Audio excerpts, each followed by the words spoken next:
Assalamualaikum warahmatullahi wabarakatuh. Anak-anak, sekarang tibalah kita pada pertemuan awal di tahun pelajaran 2020-2021 pada semester ke-6. Oke, sebelum kita berlanjut, marilah kita laksanakan protokoler kesehatan yang dicanangkan oleh pemerintah, ya. Kita laksanakan, di mana selalu pakai masker, ya, selalu pakai masker. Kemudian yang kedua, cuci tangan dengan air mengalir dan pakai sabun. Kemudian yang ketiga yaitu menjaga jarak.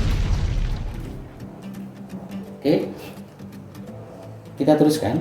Marilah sebelum kita bahas bab 3 di semester 2, marilah kita berdoa dulu agar nanti apa yang kita laksanakan pada hari ini bisa memberikan manfaat, berdaya guna, dan bisa menjadi inspirasi buat kalian semua.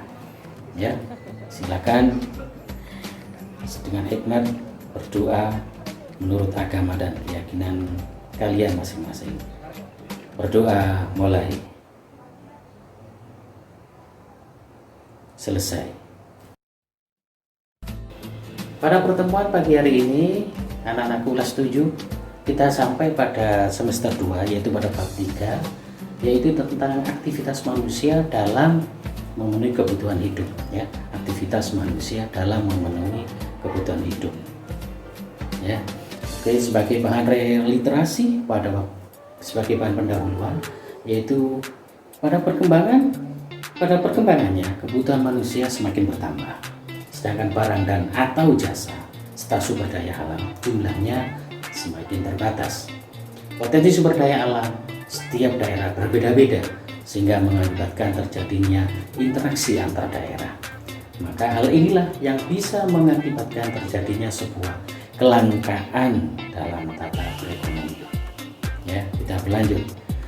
Untuk kompetensi dasarnya kita sampai pada semester 2, yaitu pada 3.3, yaitu memahami konsep interaksi antar manusia dengan ruang sehingga menghasilkan berbagai kegiatan ekonomi.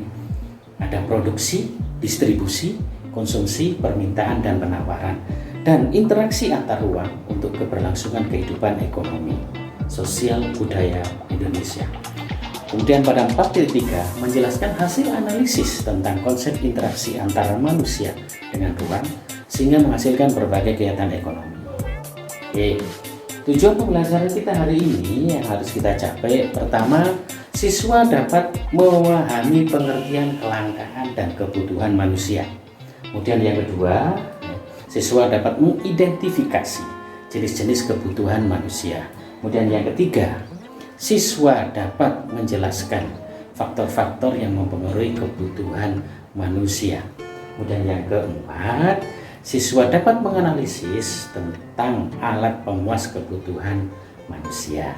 Itu tujuan pembelajaran pada semester kedua pada pertemuan yang pertama ini. Oke, siapkan diri kalian dan tetap fokus. Ya, kita bedah satu persatu. Ya, kita bahas satu persatu. Manusia adalah sebuah makhluk sosial. Di samping itu juga manusia adalah dikenal juga dengan makhluk ekonomi. Makhluk sosial dinamakan dengan Homo socius, sedangkan makhluk ekonomi dikenal dengan Homo economicus. Artinya bahwa manusia itu selalu ingin menggapai dan mencapai setiap daya kebutuhan yang ia kehendaki. Atau pengertiannya lebih jelasnya begini: sebagai makhluk ekonomi, manusia tidak pernah merasa puas dan selalu terus-menerus untuk memenuhi kebutuhan hidupnya. Titik tekannya itu, manusia tidak akan pernah puas dan selalu ingin terus-menerus memenuhi kebutuhan hidupnya. Oke, kita berlanjut pada slide. Silakan saksikan pada slide itu bahwa satu yang perlu kalian ingat, Robert Malthus mengatakan bahwa pertumbuhan dan pertambangan manusia itu mengikuti deret ukur. Sedangkan pertumbuhan penambahan jumlah kebutuhan itu mengikuti deret hitung. Artinya pertumbuhan jumlah penduduk lebih cepat dibandingkan dengan pertambahan jumlah bahan makanan. Oke, kita lanjut ya. Di situ adalah manusia adalah makhluk ekonomi karena manusia selalu ingin memenuhi kebutuhannya. Tidak akan pernah puas, ya. Maka muncul ada sebuah kebutuhan yang tidak terbatas, ya. Ada sebuah ungkapan yang mengatakan bahwa ya, semakin kita teguk kita minum air laut, maka semakin dahaga dan kering tenggorokan kita. Nah, sehingga kebutuhan yang tidak terbatas, sedangkan pemenuhan alat untuk memenuhi itu jumlahnya sangat terbatas, maka dia itu dinamakan dengan kelangkaan. Ya, itulah yang dinamakan kelangkaan. Sehingga bisa didefinisikan bahwa kelangkaan adalah ketidakseimbangan antara kebutuhan dan ketersediaan alat pemuas kebutuhan, yaitu berupa barang dan atau jasa. Itu namanya kelangkaan. Nah, sebagai sebuah titik tekan di situ bahwa kebutuhan adalah suatu keinginan terhadap suatu barang dan atau jasa yang menuntut adanya pemenuhan. Ya, itu. Oke, perhatikan pada tayangan slide ya, yang saya variasi seperti itu. Ya, mudah-mudahan kalian tertarik dan senang dengan melihatnya. Ya, ada slide di situ. Perhatikan gambar. Di situ ada antrian di sebuah pom bensin. Ada tulisan premium habis. Kemudian di situ ada sebuah toko pada awal-awal masa Covid, masker kosong, hand sanitizer kosong. Ya. Atau pada dekade tahun yang lalu di situ ada tertera bahwa air bersih pun pernah terjadi antrian. Oke, kita lanjut. Di situ ada yang namanya wujud realitas kelangkaan. Masalah kelangkaan bisa terjadi karena kebutuhan manusia tak terbatas. Kebutuhan manusia tak terbatas. Apa sih penyebabnya kelangkaan? Yuk, kita lihat slide gambar 3 itu. Ayo coba kalian lihat 3 gambar animasi ya. Penyebabnya kelangkaan, 1, keterbatasan benda di alam yang tadi saya ambilkan contoh. Kemudian yang kedua, kerusakan SDM karena tindakan manusia ya. Sedangkan kebutuhan manusia yaitu hasrat timbul dalam diri manusia. Jika tidak terpenuhi maka akan terjadi sebuah gangguan. Kita bedakan, 1, kebutuhan adalah hasrat dalam diri manusia yang tidak terpenuhi dapat mempengaruhi kelangsungan hidupnya. Sedangkan keinginan adalah hasrat yang timbul dalam diri manusia yang tidak bisa mengganggu kelangsungan hidupnya.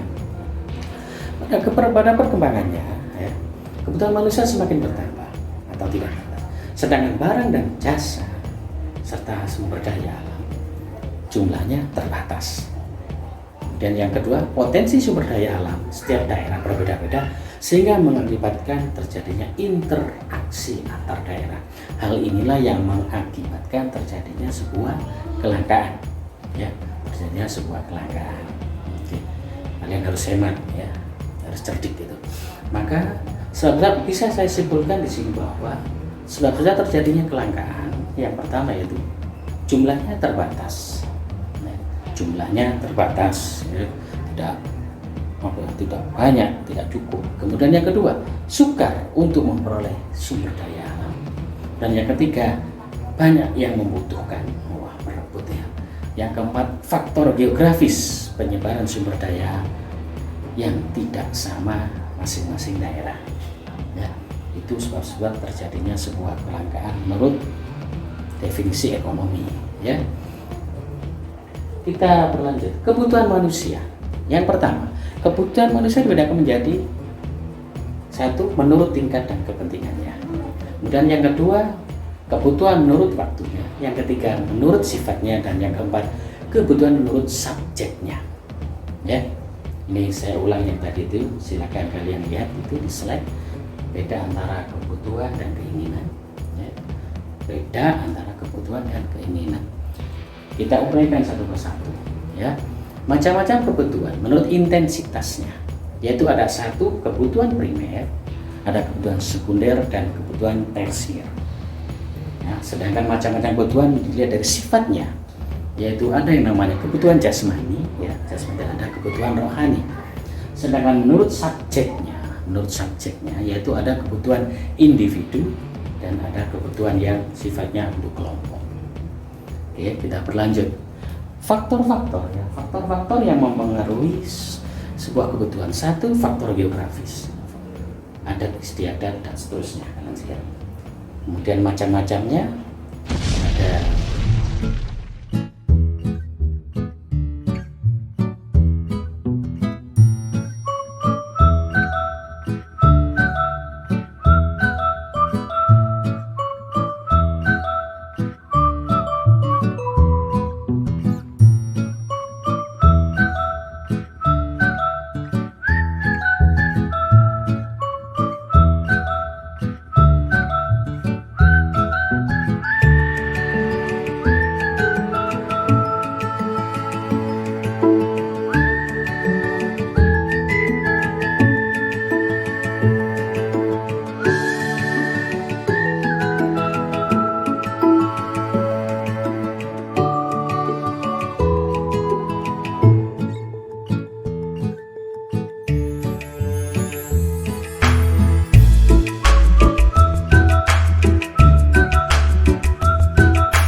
Sedangkan menurut waktunya, di situ ada kebutuhan sekarang, akan datang, maka ada yang namanya kebutuhan tak terduga dan kebutuhan sepanjang masa. Tak terputus sepanjang masa. Itu menurut waktunya, kebutuhan dibedakan menurut waktunya. Ya, tuh ada 1, 2, 3, 4. Oke, lanjut. Menurut subjeknya kita pilih lagi. Ada individu, ada kelompok. Ada individu, ada kelompok.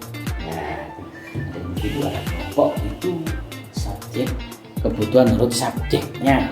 Ya, ingat-ingat menurut subjeknya, menurut orang pelakunya. Ya, itu subjeknya.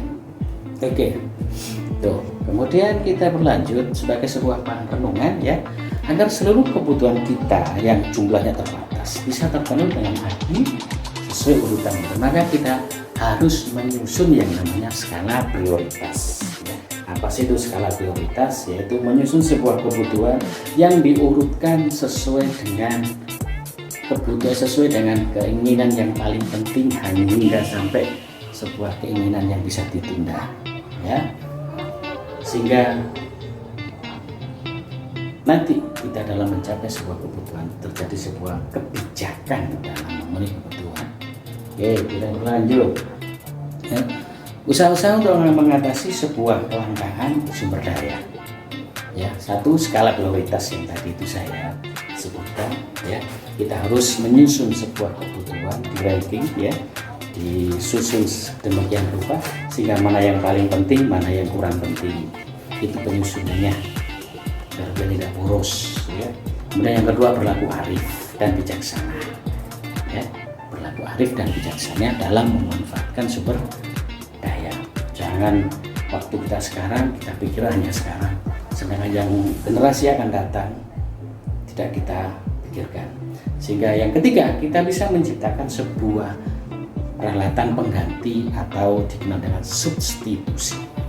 Oke, kita berlanjut. Di slide itu tertulis ada, dapat kita tarik kesimpulan dari beberapa materi yang ada tadi. Yang pertama, bahwa kebutuhan menurut intensitasnya ada primer, sekunder, tersier. Kemudian kebutuhan menurut sifatnya ada kebutuhan jasmani dan rohani.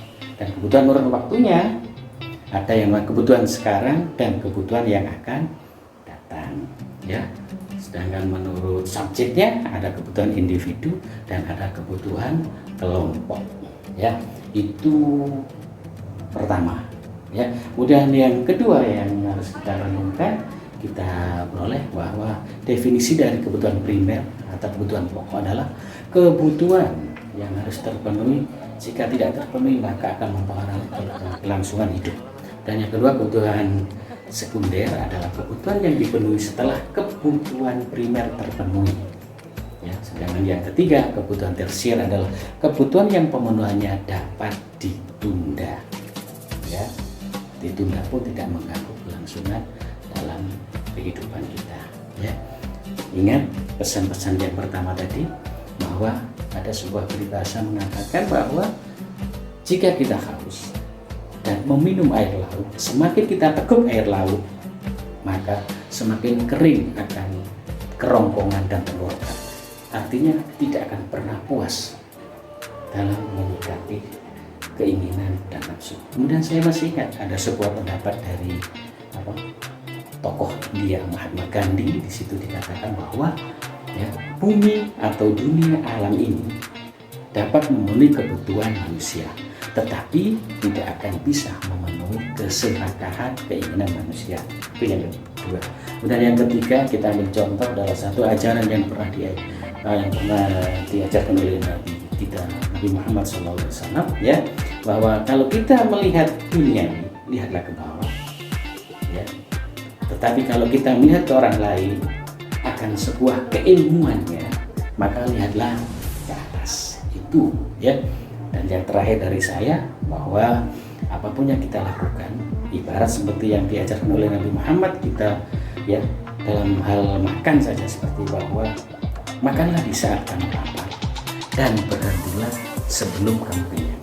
Itu juga ajaran tentang berhemat biar tidak terjadi kelangkaan. Oke anak-anak, saya kira sampai di sini pertemuan kita hari ini. Semoga apa yang saya berikan tadi bisa memberikan sebuah inspirasi, bisa memberikan sebuah motivasi, dan ada salah kata, kekurangan tepatannya saya dalam menyampaikan hal ini, saya mohon maaf yang sebesar-besarnya. Ya, oke, tapi jangan lupa buatlah resume atau catatan-catatan penting dari hal apa yang saya berikan di depan tadi. Tulis dan kumpulkan di saat kamu nanti ada jadwal ke sekolahan. Oke, terima kasih, dan saya tutup dengan bacaan hamdalah. Alhamdulillahirabbil alamin. Wassalamualaikum warahmatullahi wabarakatuh. Dadah.